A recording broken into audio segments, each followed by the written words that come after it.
Hello friends, welcome to smart Kaksha. कैसे हो आप लोग? आई होप ठीक होंगे। अपनी तैयारी में पूर्ण रूप से लगे होंगे क्योंकि सीटेट का एग्ज़ाम, बीपीएससी का एग्ज़ाम दोनों बहुत ही नज़दीक है अब। तो आज के सेशन में हम डिस्कस करेंगे एनसीएफ 2005 से मोस्ट इम्पॉर्टेंट क्वेश्चन जो प्रीवियस ईयर में पूछे हुए हैं और आपके एग्जाम में पूछा जाएगा।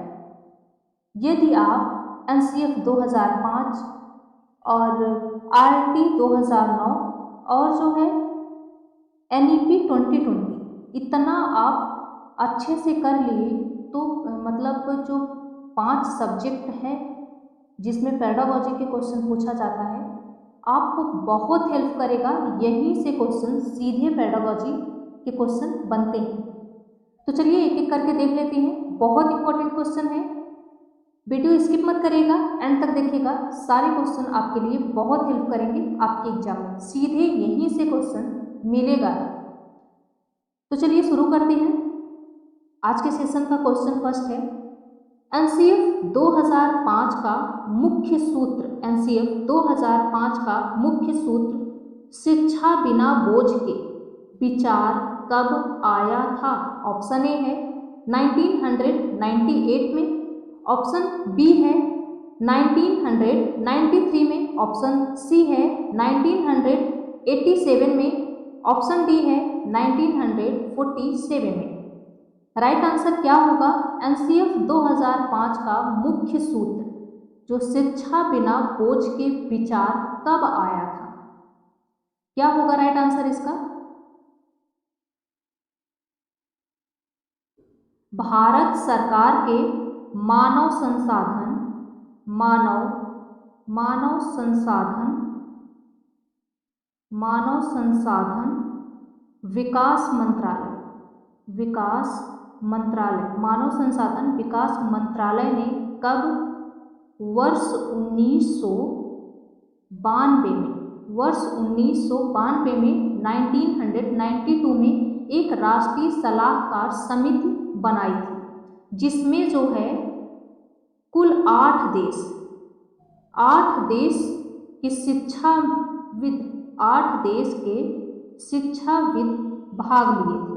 8 देश के शिक्षाविद भाग लिए थे जिसमें किसको अध्यक्ष बनाया गया था? अध्यक्ष कौन थे? प्रोफेसर एसपाल जी।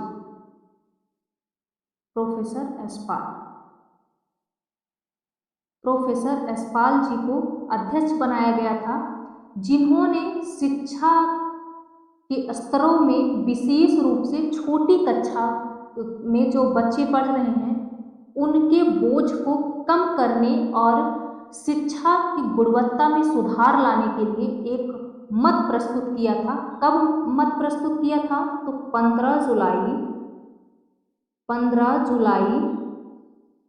जुलाई 1993 को सरकार को एक रिपोर्ट सौंपी थी जिसमें क्या लिखा गया था कि बच्चों के लिए स्कूली बस्ते के बोझ से ज़्यादा बुरा है ना समझ पाने का बोझ।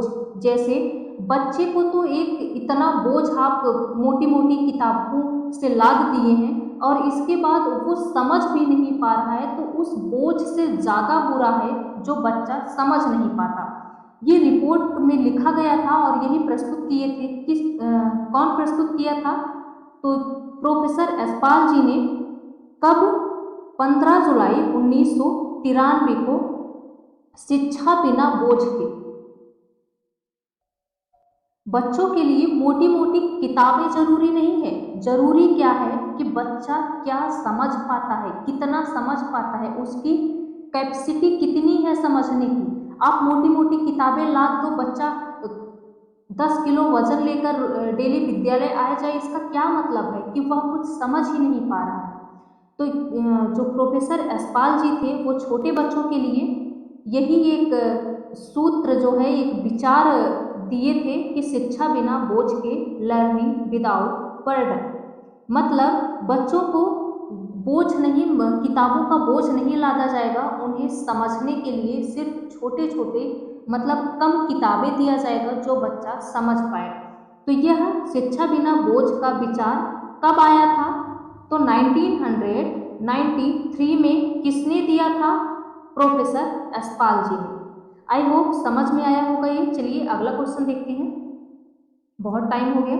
एनसीएफ 2005 के अंतर्गत परीक्षा सुधारों में किस सुधार को सुझाया गया है? ऑप्शन ए है सामूहिक कार्य मूल्यांकन, ऑप्शन बी है सतत मूल्यांकन, ऑप्शन सी है खुली पुस्तक की परीक्षा मूल्यांकन, ऑप्शन डी है सभी। राइट आंसर क्या होगा? एनसीएफ 2005 के अंतर्गत परीक्षा सुधारों में सुधार को सुझाया गया है। क्या सुझाया गया है? राइट आंसर क्या होगा? सामूहिक कार्य मूल्यांकन, बिल्कुल बच्चा समूह में कार्य करेगा। सतत मूल्यांकन मतलब खुली पुस्तक मूल्यांकन, खुली पुस्तक परीक्षा मूल्यांकन मतलब जो बच्चे को क्लासरूम में पढ़ाया जाएगा तुरंत ही क्वेश्चन किया जाएगा बच्चों से कि बच्चे कितना समझे हैं। तो राइट आंसर क्या होगा? ऑप्शन नंबर डी सभी। चलिए अगला क्वेश्चन देखते हैं। विद्यालय शिक्षा का अब तक का नवीनतम राष्ट्रीय दस्तावेज है। ऑप्शन ए है एनसीएफ 2005, ऑप्शन बी है आरटीई 2009, ऑप्शन सी है एनपीई, ऑप्शन डी है उपरोक्त में से कोई नहीं। राइट आंसर क्या होगा? विद्यालय शिक्षा का अब तक का नवीनतम राष्ट्रीय दस्तावेज है। अब तक का राष्ट्रीय नवीनतम दस्तावेज कौन सा है? राइट आंसर क्या होगा? Right answer option number A है एनसीएफ 2005। यदि यहाँ पर दिया रहेगा एनईपी 2020 तो राइट आंसर ये होगा। ये न्यू एजुकेशन पॉलिसी जो 2020 में आई है, तो अब ये हो गया एनईपी विद्यालय शिक्षा का नवीनतम दस्तावेज। अब ये हो गया एनईपी 2020। इसके पहले क्या था? यदि क्वेश्चन ऐसे बना रहे मतलब एनसीएफ 2005 से पूछा जाए तो नवीनतम दस्तावेज क्या है? राष्ट्रीय शिक्षा का, विद्यालय शिक्षा का राष्ट्रीय दस्तावेज क्या है? नवीनतम दस्तावेज, तो वो एनसीएफ 2005 है। चलिए अगला क्वेश्चन देखते हैं। किस मंत्रालय की पहल पर एनसीएफ 2005 तैयार किया गया था? ऑप्शन ए है मानव संसाधन विकास मंत्रालय, ऑप्शन बी है रेल मंत्रालय, ऑप्शन सी है अधीनस्थ बोर्ड, ऑप्शन डी है उपरोक्त में से कोई नहीं। राइट आंसर क्या होगा? किस मंत्रालय की पहल पर एनसीएफ 2005 तैयार किया गया था? क्या होगा राइट आंसर?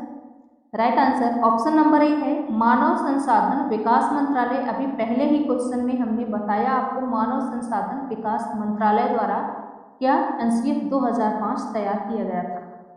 चलिए अध्यक्ष कौन थे? याद रखिएगा प्रोफेसर यशपाल जी। एनसीएफ 2005 में किन शिक्षण सूत्रों के अधिकतम प्रयोग का सुझाव दिया गया है? ऑप्शन ए है अज्ञात से ज्ञात की ओर, ऑप्शन बी है अमूर्त से मूर्त की ओर, ऑप्शन सी है ज्ञात से अज्ञात की ओर एवं मूर्त से अमूर्त की ओर, ऑप्शन डी है सभी। राइट आंसर क्या होगा? एनसीएफ 2005 में किन शिक्षण सूत्रों के अधिकतम प्रयोग का सुझाव दिया गया है? क्या होगा right answer? Right answer option number C है ज्ञात से अज्ञात की ओर, मूर्त से अमूर्त की ओर। जैसे बच्चा फुटबॉल को जानता है, बॉल को जानता है, गेंद को जानता है, जो वो खेलता है और उसे सर्कल आपको बताना है तो वही फुटबॉल के माध्यम से आप उसे सर्कल समझा पाएंगे कि किस तरह से बनता है। तो राइट आंसर क्या होगा? ज्ञात से अज्ञात की ओर, मूर्त से अमूर्त की ओर। आप मूर्त चीजें दिखाकर अमूर्त उसे बताएंगे। चलिए अगला क्वेश्चन देखते हैं। कैरिकुलम किस भाषा का शब्द है? ऑप्शन ए है लैटिन भाषा का, ऑप्शन बी है हिंदी भाषा का, ऑप्शन सी है उर्दू भाषा का, ऑप्शन डी है फ्रेंच भाषा का। कैरिकुलम किस भाषा का शब्द है? राइट आंसर क्या है? Right answer option number A है लैटिन भाषा का शब्द है क्या? कैरिकुलम। चलिए अगला क्वेश्चन देखते हैं। एनसीएफ 2005 की कार्यशाला कहाँ पर आयोजित की गई? ऑप्शन ए है SERT उदयपुर, ऑप्शन बी है SIERT उदयपुर, ऑप्शन सी है NCERT नई दिल्ली, ऑप्शन डी है NSRD दिल्ली। राइट आंसर क्या होगा? एनसीएफ 2005 की कार्यशाला कहाँ पर आयोजित की गई? कहाँ पर आयोजित की गई? क्या होगा right answer? Right answer option number C है, NCERT नई दिल्ली। चलिए अगला क्वेश्चन, निम्न में से एनसीएफ 2005 में किस बात पर बल दिया गया? ऑप्शन ए है विज्ञान के लिए शिक्षा, ऑप्शन बी है विकास के लिए शिक्षा, ऑप्शन सी है शांति के लिए शिक्षा, ऑप्शन डी है सभी। राइट आंसर क्या होगा? निम्न में से एनसीएफ 2005 में किस बात पर बल दिया गया है? Right answer option number C है शांति के लिए शिक्षा। एनसीएफ 2005 में ज्यादा बल किस पर दिया गया है? शांति के लिए शिक्षा। चलिए अगला क्वेश्चन देखते हैं, एनसीएफ 2005 में किस परीक्षा के संबंध में सुधार के लिए सुझाव दिए गए थे? ऑप्शन ए है कक्षा 10वीं की परीक्षा ऐच्छिक हो, ऑप्शन बी है प्रतियोगी प्रवेश परीक्षा को ऐच्छिक हो, ऑप्शन सी है कक्षा 12वीं की परीक्षा ऐच्छिक हो, ऑप्शन डी है उपयुक्त सभी। राइट आंसर क्या होगा? एनसीएफ 2005 में किस परीक्षा के संबंध में सुधार के लिए सुझाव दिए गए थे? क्या होगा right answer? Right answer option number A है कक्षा 10वीं की परीक्षा ऐच्छिक हो। चलिए अगला क्वेश्चन देखते हैं, पाठ्यक्रम निर्माण की आवश्यकता क्यों है? ऑप्शन ए है, क्वेश्चन क्या है? पाठ्यक्रम निर्माण की आवश्यकता क्यों है? पाठ्यक्रम निर्माण की आवश्यकता क्यों है? थोड़ा टाइप एरर है, यहाँ हम लिख दिए हैं। ऑप्शन ए है शिक्षक की सुविधा के लिए, ऑप्शन बी है शिक्षा, ऑप्शन बी है शिक्षा के उद्देश्यों की प्राप्ति के लिए, ऑप्शन सी है बालकों के पाठ्य पुस्तक उपलब्ध के लिए, ऑप्शन डी है इनमें से कोई नहीं। ऑप्शन डी है इनमें से कोई नहीं। राइट आंसर क्या होगा? पाठ्यक्रम निर्माण की आवश्यकता क्यों है? क्या होगा right answer? Right answer option number B है शिक्षा के उद्देश्यों की प्राप्ति के लिए पाठ्यक्रम निर्माण की आवश्यकता है। किसके लिए? शिक्षा के उद्देश्यों के प्राप्ति के लिए।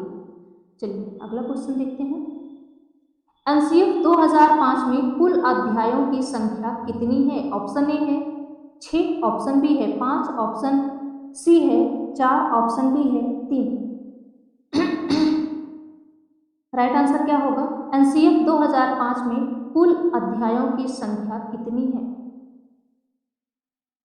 कितनी है कुल अध्यायों की संख्या एनसीएफ 2005 में? राइट आंसर क्या होगा? Right answer option number B है 5। कौन कौन से हैं? पहला है परिप्रेक्ष्य,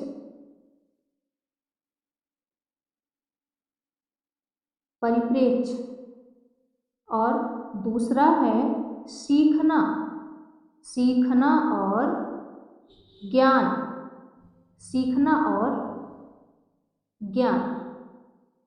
तीसरा है पाठचर्या के क्षेत्र, पाठचर्या,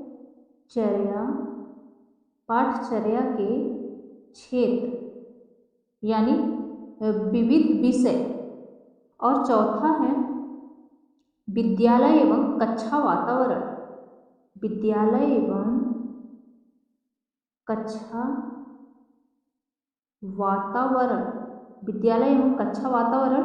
और पांचवा है व्यवस्थागत सुधार, व्यवस्थागत, व्यवस्थागत सुधार।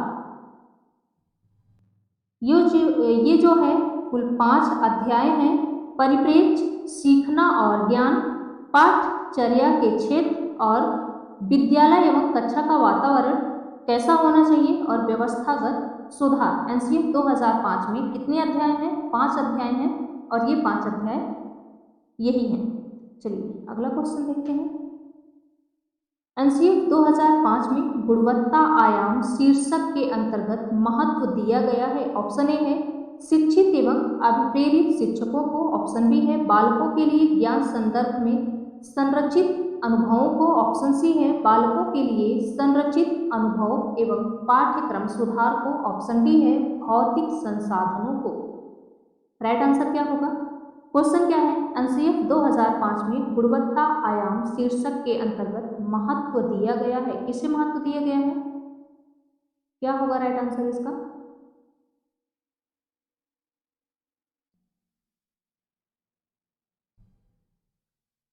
Right answer option number C है बालकों के लिए संरचित अनुभव एवं पाठ्यक्रम में सुधार को। चलिए अगला क्वेश्चन देखते हैं। ये रिपीट हो गया है वही, इसमें ऑप्शन सी राइट है। चलिए अगला देखते हैं। यदि बच्चे फेल होते हैं तो वे दर्शाते हैं। यदि बच्चे फेल होते हैं तो वे दर्शाते हैं। ऑप्शन ए है अपनी असफलता को, ऑप्शन बी है स्कूल की असफलता को, ऑप्शन सी है समाज की असफलता को, ऑप्शन डी है परिवार की असफलता को।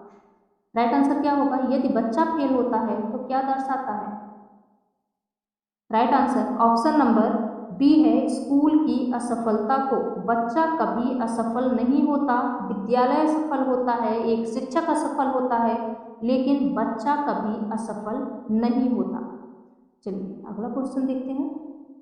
एनसीएफ 2005 के अनुसार सीखना एक, ऑप्शन ए है ज्ञान के निर्माण की प्रक्रिया है, ऑप्शन बी है ज्ञान अवरुद्ध करने की प्रक्रिया है, ऑप्शन सी है सीखना व्यक्ति विकास को प्रभावित करती है, ऑप्शन डी है उपरोक्त में से कोई नहीं।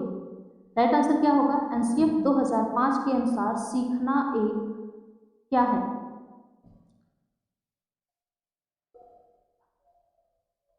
क्या होगा राइट आंसर?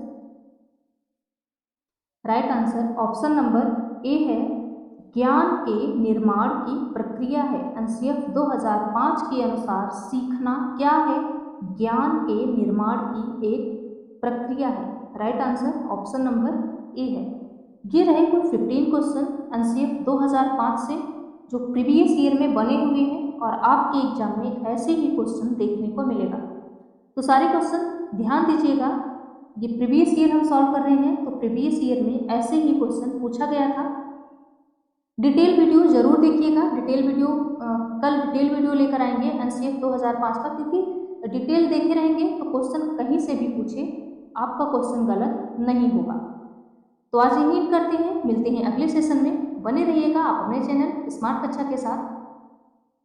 आज का सेशन पसंद आया हो, आपके लिए थोड़ा भी हेल्पफुल लगा हो तो प्लीज़ लाइक शेयर सब्सक्राइब कर दीजिएगा। Thanks for watching. Thank you so much.